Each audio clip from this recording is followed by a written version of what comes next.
Hey guys, this is Coach Adrian with Blitz Kids, and today we're going to be going over the Scotch. And instead of going over the four knights variation, we're actually going to go over to the next one, which I just call the Queen Bishop combo. And here, basically, this is our starting position. This is the D4. Once we initiate this D4 move, then what we do is initiate the Scotch, and they have to play E takes D4. That is the only good, satisfactory reply. If they play anything else, just know that you have some type of advantage, and you just have to look for it.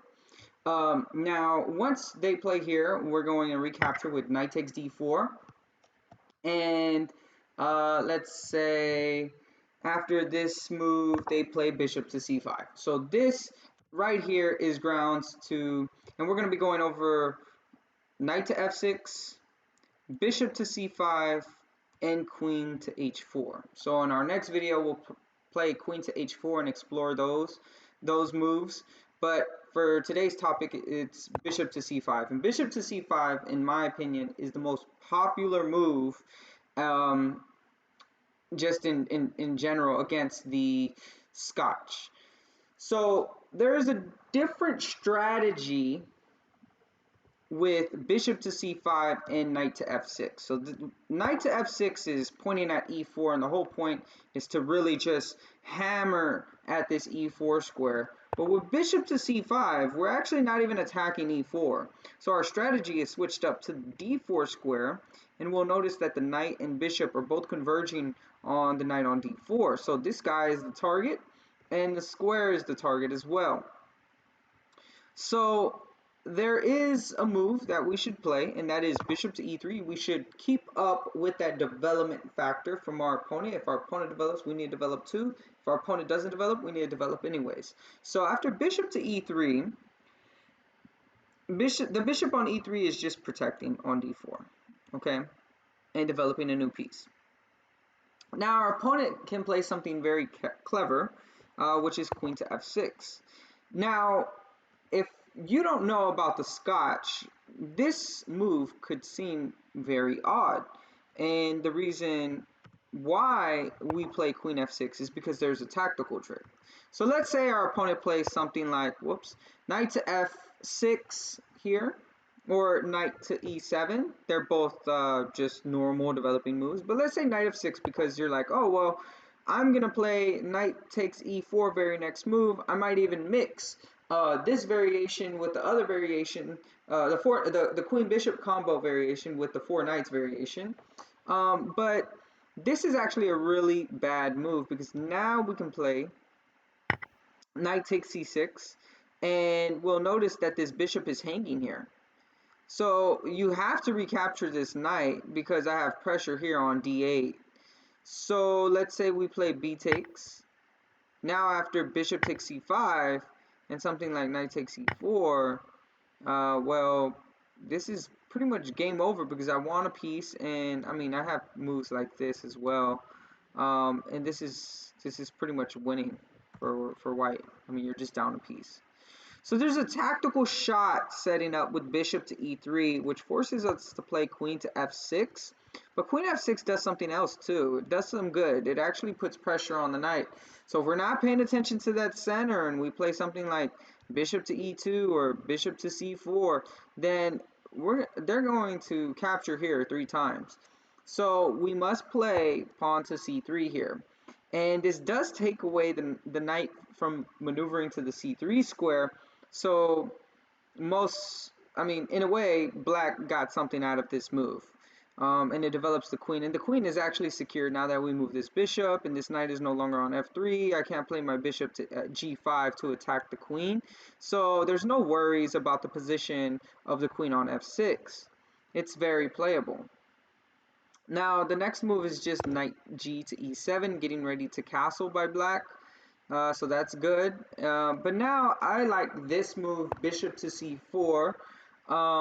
Most players play Bishop to E2, but I actually like Bishop to C4 because I actually want to provoke this knight to go to the E5 square. And if our opponent doesn't play right, which most players don't play right in this position, they don't know any of the theory here. Because it's again, the Scotch is looked at as, oh, this is an easy opening, you can just play logically, and you may very well fall into a trap if you think that way all the time. You should do at least a little bit of study over any opening that you're interested in playing in. So after knight to e5, the idea is now we're going to play bishop to e2. But what did we accomplish by going to c4 and then e2? Why didn't we just play bishop to e2? Well, my logic behind this move is now if we play bishop to c4, and you'll notice that this is way more active than a bishop on e2. All right, it's aiming at f7, it has pressure, direct lines at f7, so this is much better. It even helps, excuse me, it even helps the square on d5 be protected more, right? So now d5, the d5 break is harder to get in. And so whenever he plays knight to e5, so if he doesn't play knight e5, we have an awesome bishop. But if he does play knight e5, which is the main move, then now we can drop back to e2. And we'll notice that, yeah, we wasted a tempo, but now we might even gain a tempo with f4 and then e5. And if he's not careful, this is going to come really fast. And it takes a tremendous amount of pressure from black to realize, like, oh, wait a minute. I better do something with this knight. I don't want to move it back because then, one, we could repeat moves and get a draw, and then two, like, if I repeat the move, it feels like I made a mistake. And, players don't want to admit that they make mistakes. So they'll try to make it work. And there is a way to make it work, but there's only one move and you have to see it. And that move is, let's see if you guys can find it. Go ahead and pause your video, see if you can try and guess this next move by black. Let me go ahead and remove these arrows. All right, the move here for black is queen to g6. Queen to g6, aiming at e4 and aiming at g2. So we have a double whammy here. But this line is very dangerous for black. Now that he moved his queen out, we're going to castle kingside and forget about this e4 pawn. We're just looking to open up lines. So if our opponent plays queen takes e4, which is not the most popular move, by the way. The most popular move we'll talk about in just a moment. After queen takes e4, now we play knight to d2, gaining the tempo on the queen and developing another piece. Now all of our pieces are developed. Now we're castled, and so black has to be really careful here. He has to tread lightly. So he goes back to g6. He is up a pawn, but now we can play, boom, bishop to h5, and this is going to skewer the queen and the pawn, or skewer, yeah, the queen and the pawn here. And now the queen has to go back to d3. This is the most active position for the queen. And here we have a very, very awesome move that I actually went over with the computer. And so it checks out that the best move here is to play knight to f3. So there's a few things going on here. One, we're exploiting the development of the lack of development from our opponent's side, because now we have two pieces under attack. So he's going to have to trade off some pieces, which ultimately are just going to help me out. And the best move here is just to play knight takes f3, which in turn allows queen takes f3, and then I have pressure here on f7, and I also have pressure here on c5. So the best move is to play bishop takes c5, bishop takes e3, excuse me. Now I'm able to play queen takes f7 check, and after king to d8, I can just play f takes e3, and after queen takes e3, rook to f2 should suffice. So this position is really good for whites because all of his pieces are active and he managed to stop the opponent from castling. And you'll notice, like, okay, well, this pin here, coach, this is really annoying. Yeah, but it's a temporary thing. The king can always move to h1, and then this knight can always jump to c4, gain more ground, gain more tempo, and go into the attack. And this queen is firmly protecting here. Now, it's harder to develop for black. Black has to unravel with more moves he needs to move this pawn or this pawn to develop this bishop, and after he develops the bishop, he has to do something about this knight because it can't stay there, because eventually the king is going to want to go artificially castle. But how do you artificially castle in this position? It's tough to say. Even if you do artificially castle, you got to watch out for this knight. And not only that, but what happens with this rook? How do we get this rook out? It's very hard to say. Like, I'm not too sure.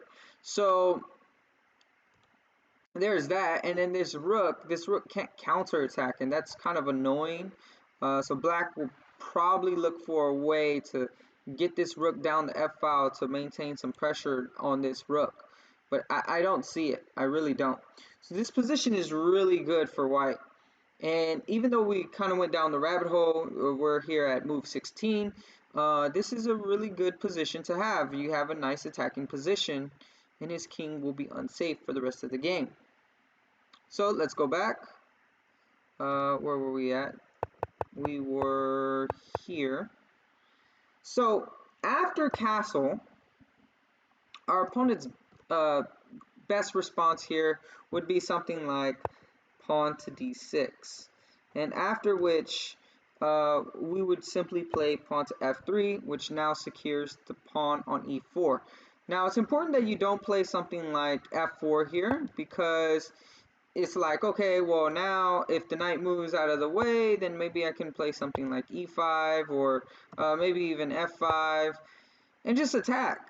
But that's not going to be good because there's a counter move here with queen takes e4. And now if I take here, this comes with check. So now we're going to be able to pick up a pawn. Maybe even this move would be good too. And I'm going to be in trouble. I'm going to be in trouble. So going back to the beginning, we play e4, and after e5, knight f3, knight to c6, pawn to d4, initiating that attack in the center. E takes d4, knight takes d4, and now our main move, bishop to c5, putting pressure on the d4 square. And there's going to be a lot of clashing. So just to go over it one more time, after bishop e3, this sets up a trap.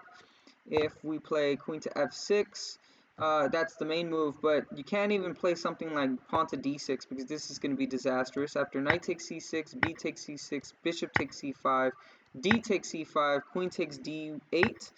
Now, after king takes d8, you manage to stop the opponent from castling, and you have triplets right here. You don't want triplets. Triplets are extremely hard, and no, I'm not talking about babies. But triplets are extremely hard to take care of. I mean, how do we watch triplets here? This is just going to be really bad. I feel like white is pretty much winning here. Positionally. So going back, the main move is queen to f6, putting pressure onto d4. Pay attention to those center squares. Your opponent, this whole opening is hyper focused on those central squares. Each and every single move is going to be putting direct pressure on the center, so make sure you're keeping up with it. Don't play something silly like knight to b6 here, because after bishop takes e3, threatening mate here, after f takes e3, doubling up the pawns for one, queen takes b2 is a really, really strong move, and it's going to be really hard for you to come back from this one. So going back, that's why the main move is pawn to c3, just firming up the support, softening up the attack on d4, and knight to e7 is the main move, with maybe possible ideas of playing d5 in the future. So that's why we're going to play bishop to c4. We're going to stop that attack. We're not going to let it happen. We're just going to control that d5 square. And now after knight to e5, trying to counter it and then push for d5, we're going to play bishop to e2. And there's a method to my madness here. We're going to play bishop e2 with the idea of potentially even going with f4. Now there's only one move that can stop this idea. But if our opponent plays something simple as d6, well, now we can play f4 right away, and we can castle. Let's see, trying to see which one is probably best. f4, knight to g6, castle kingside. if knight to c6, maybe queen to d2. Looks like they're both playable. Yeah, I would say maybe even castle. And so, like, what does your opponent do? Maybe if they play like queen to g6 now, we get into our line again. So what happens if we play f4 right away? Now if queen to g6, this doesn't work because now I can just take. So f4 is probably the move here. After f4, see, by just switching the move order, then we're able to get in the move that we want. And it's really hard to play as black with all this space. So after something like knight to g6 or knight to c6, we can just castle here, and looks like we're going to have a very good game. And anytime he tries to play d5 now, we always have this counter thrust of e5. So our opponent can definitely get into some trouble here, and it's looking worse and worse each move. So anyways, that is what your opponent can get himself into.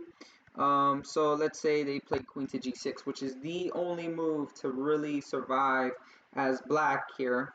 We're going to castle, and after we castle, they should play d6. And now we should play f3, and we play in this position.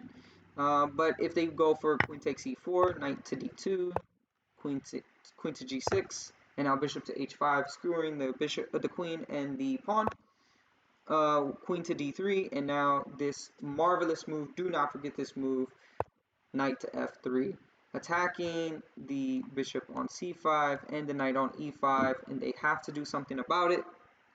Now, just looking at a couple of other lines, you could try something like bishop takes e3, right? But this is not as good because now knight takes e5 comes with this move here and this move here. So we have a lot of pressure. Queen takes d2. And now I believe we could play something like bishop takes f7 check. King to d8 is the best move. King to f8. I do believe we have some goodies. I want to just play queen to f3, honestly, but yeah, like if queen f3, the bishop has to move back, but now we have like discovery attacks, discover checkmates. Oh, whoops, not that move. This move. And looks like it's going to be made here. So there are a couple of traps in this line. A little bit more dangerous than the last line that we went over.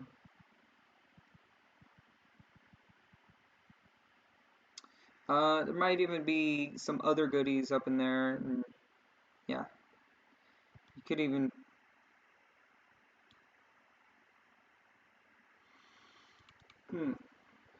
yeah, so let's see what the computer says about this position. Yeah, just knight takes e5, and after queen takes d2, bishop takes f7,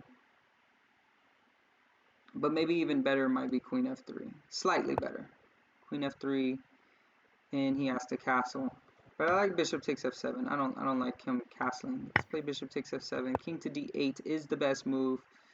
And now queen to g4, it says, threatening to attack here on g7. And the crowd is going wild here. It's +4. This is going to drop. Rook to d1 is coming. F-file is mine. g7 is under pressure. This is just game over. Alright. Well guys, that's the end of this video, and I want to say thank you for watching, and I will make another one over the Poisonous Queen variation. Peace.